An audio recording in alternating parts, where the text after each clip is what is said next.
ইউটিউবে কন্টেন্ট বানিয়ে উপার্জন বর্তমানে নতুন কিছু নয়। তবে ফরিদপুরের রাজু খান সেই উপার্জিত অর্থের অনেকটাই ব্যয় করেন সমাজে সুবিধাবঞ্চিত মানুষের জন্য। মসজিদ, মাদ্রাসা, এতিমখানা নির্মাণ এবং দুস্থদের সাহায্যে প্রত্যন্ত অঞ্চলে যাচ্ছেন তিনি। সোশ্যাল মিডিয়ায় শেয়ার করা এসব ভিডিও দেখে সমাজের বিত্তবানরা যেন অবহেলিতদের পাশে দাঁড়ান, এই প্রত্যাশা রাজু খানের। ফরিদপুর থেকে স্বপন মাহমুদের রিপোর্ট, জানাচ্ছেন জাবালুন নূর। বন্ধুরা, আশা করি সবাই ভালো আছেন। আমরা যাচ্ছি সেই বাড়িতে। ইউটিউব চ্যানেলে কন্টেন্ট বানিয়ে এখন এলাকায় জনপ্রিয় রাজু খান। সাধারণ মানুষের জীবনমান উন্নয়নে তার কাজগুলো ঠাঁই পায় কন্টেন্টে। হ্যাঁ, যে প্রতিবন্ধী ভাইয়ের একটা ঘর আমরা কাজ করতেছিলাম, দেখি ঘরটা কত দূর হয়েছে।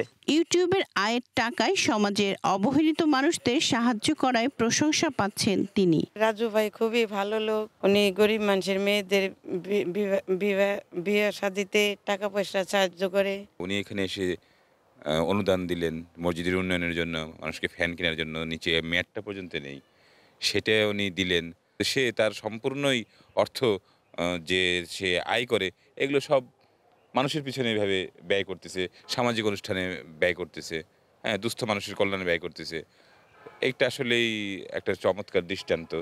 রাজু খান অন্যদের জন্য এক অনুপ্রেরণার। তার মতো সামাজিক দায়িত্ব পালনে সবাই এগিয়ে আসলে সমাজে সুবিধাবঞ্চিত মানুষগুলো ভালো থাকবে, এমনটাই মনে করেন এলাকাবাসী। ভালো কাজ যদি করে সাকসেস হতে পারি, আর একটা ভালো কাজ করতে মন চায়। জাবালুন নূর, এশিয়ান টেলিভিশন।